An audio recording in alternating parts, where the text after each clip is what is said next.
खुलुमबाय लोगोफोर, गोजोन फुंबिलि बयनिसिमबो। नोंथांमोनखौ गोदान भिडिअ'आव आरो फिन खेबसेबाव बरायनाय जाबाय। आं दिनै नोंथांमोननि सिगाङाव 20 पुस 1433 मायथाइ एबा 6 जानुवारि 2025 मायथाइनि सानसेनि फानजामुथिखौ फरायथिनो लादों। आसा खालामो नोंथांमोना भिडिअ'खौ नायना मोजां मोनगोन।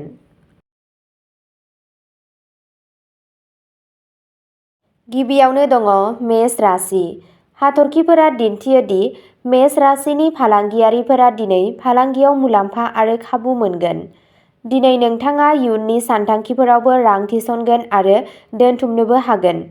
हाथरखिफोरा बुङो दि फालांगियाव बादायलायनाय जायोब्लाबो नोंथांनि खामानिया दिनै मोजाङै सोलिबाय थागोन। लोगोफोरनि थाखाय दिनै नोंथाङा साख्रियाव जेंना जानो हागौ।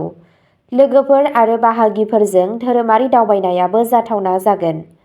आइजोफोरा गावसोरनि सावस्रिखौ लानानै जिंगासिनो हागौ। मेंनाय आरो अलसियाया दिनै गादबनो हागौ। मेष राशिनि फरायसाफोरा सोलोंथाइनि बिथिङाव साबसिन दिन्थिफुंनो हागौ। नोंथांनि दिनैनि खाफालगोनां दिगा जादों सानजा, खाफालगोनां अनजिमाया जादों 6 आरो खाफालगोनां गाबआ जादों गुफुर गाब। वृषभ राशि। दिनै वृषभ राशिनि हाथरखिफोरा बुङो दि दिनैनि साना सरासनस्रायै नोंथांनि थाखाय मोनसे मोजां सान जागोन। नोंथाङा नोंथांनि सानथांखि बायदियै खामानिखौ फोजोबनो हागोन। फालांगियाव दिनै नोंथाङा गोब्राब नाजानायनि मुलाम्फा मोनगोन। नोंथाङा बेरेखा आरो बादायगिरिफोरखौ फेजेननो हागोन। जुदि नोंथाङा सोरखारि सेक्टरजों सोमोन्दो थानाय खामानिखौ फोजोबनो लुबैयो, अब्ला नोंथाङा साननि गिबि बाहागोआव नाजानांगौ, नङाब्ला खामानिया थाबथानो हागौ। नोंथाङा नोंथांनि बिफाजों मोनसे सोमोन्दो लाखिनांगौ, नङाब्ला नोंथाङा बिथांनि गोजोननायजों मोगा-मोगि जानांनो हागौ। हाबा जानाय जिउआव नोंथाङा नोंथांनि जिउ लोगोरिनि मदद मोनगोन आरो बेलासियाव नोंथांनि थाखाय गोजोनथाव जागोन। नोंथांनि दिनैनि खाफालगोनां दिगा जादों सा-सानजा, खाफालगोनां अनजिमाया जादों 8 आरो खाफालगोनां गाबआ जादों गोथां गाब। थामथि खौराङाव दङ। दिनैनि साना मिथुन राशिनि सुबुंफोरनि थाखाय मोनसे सरासनस्रा सान जागोन। नाथाय नोंथाङा नोंथांनि खामानिखौ साबसिनै मावनो नाजानांगोन। माखासे जिनिसफोर आरो आखल-आखुआ नोंथांनि गोसोखौ गाज्रि खालामगोन। नाथाय रायज्लायनायखौ बांहोनायनि अनगा नोंथाङा स्वयंजों खामानि मावगोन। सावस्रिनि बेलायाव नोंथांनि हाथरखिफोरा दिन्थियो दि दिनै नोंथांहा थैनि जेंना, जरायाव सानाय एबा बुनायजों सोमोन्दो थानाय जेंनाफोर जानो हागौ।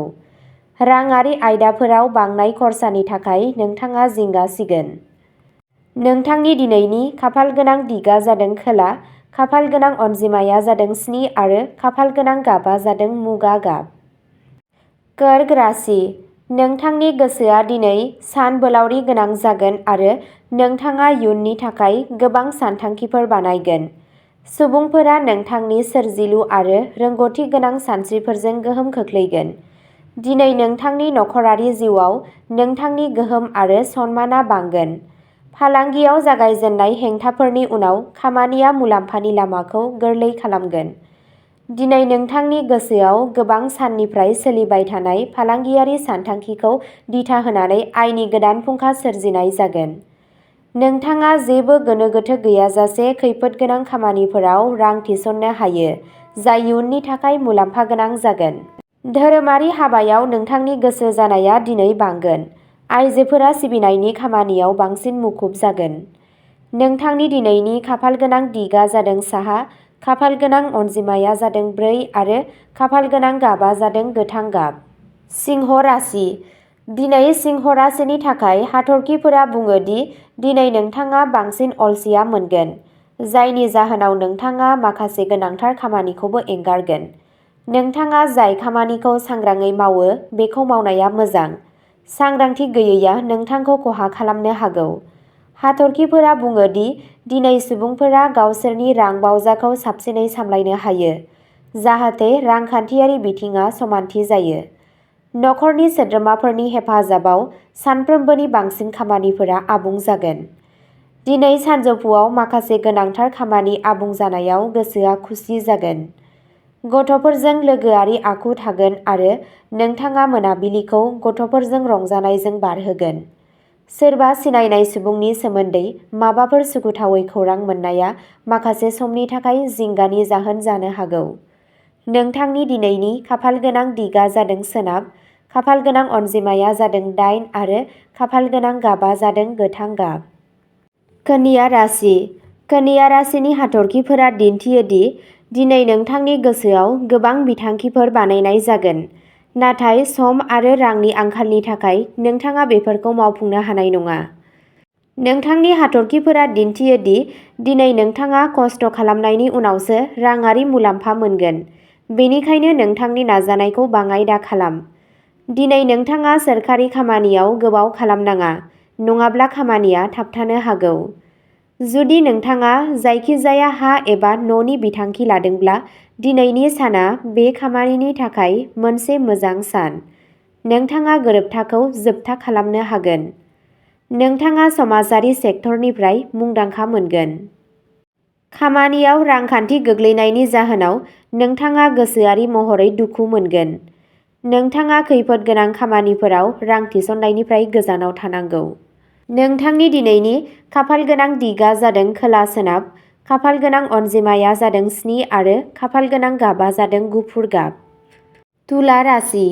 दिनैनि साना तुला राशिनि सुबुंफोरनि थाखाय मोनसे गोजोनथाव सान जागोन। मोजां मोननाय खामानिफोरनि फारसे नोंथांनि गोसो बोनाया बांगोन। मिथिंगायाव दिन्थिनो गोसो जानायाबो बांगोन। नाङै खरसानि थाखाय राङारि जेंनाफोर जानो हागौ। नसुंसेनि सुबुं एबा सोरबा सिनायजानाय सुबुंजों अहंकारनि सौग्रावलायनाय जानो हागौ।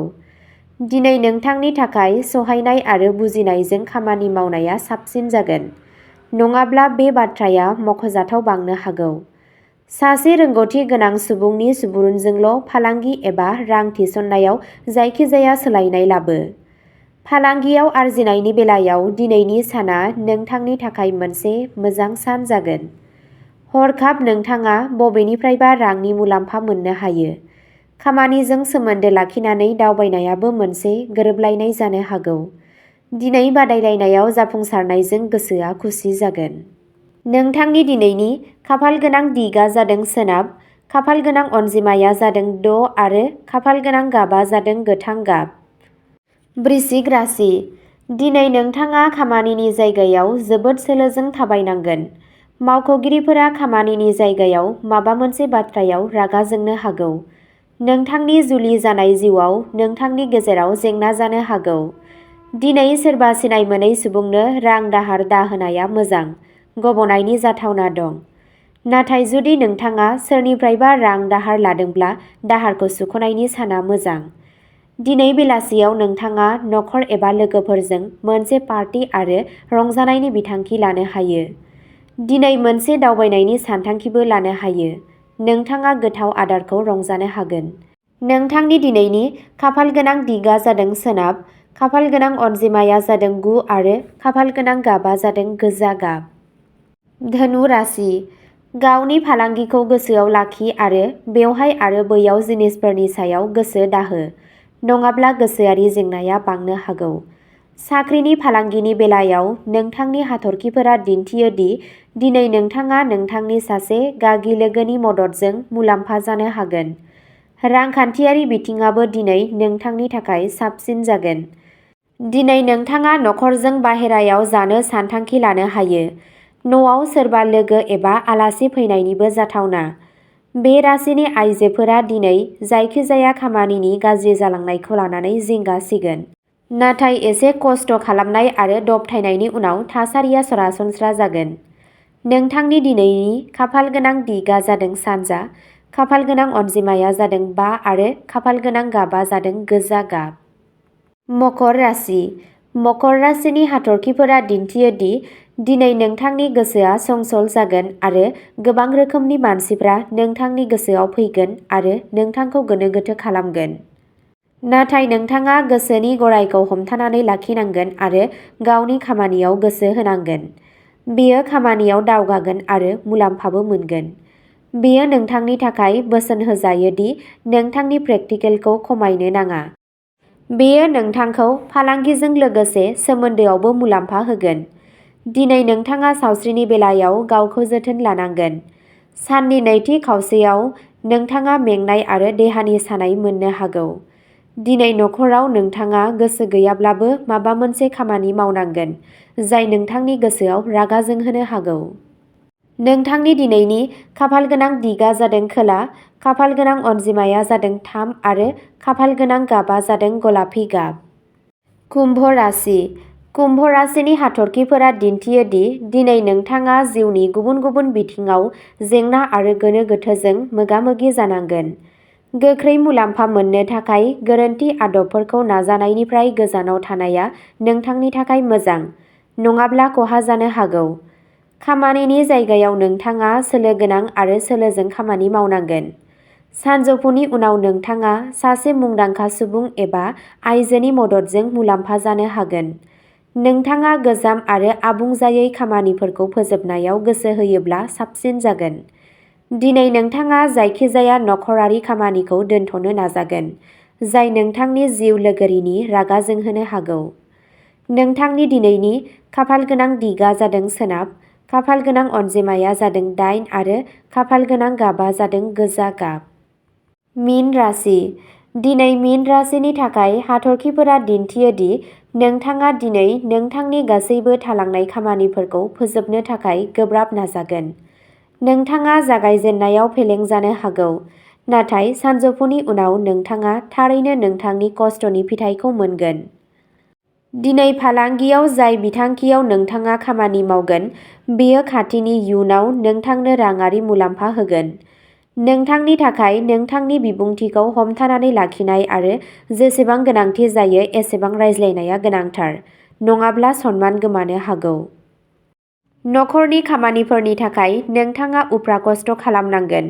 आइजोफोरा नखरारि सोमोन्दोखौ फोनांजाबनायाव हेफाजाब होगोन। नोंथांनि दिनैनि खाफालगोनां दिगा जादों सा-सोनाब, खाफालगोनां अनजिमाया जादों 2 आरो खाफालगोनां गाबा जादों चन्दननि गाब। अब्ला दिनैनि राशि फरायथिनाया एसेनोसै।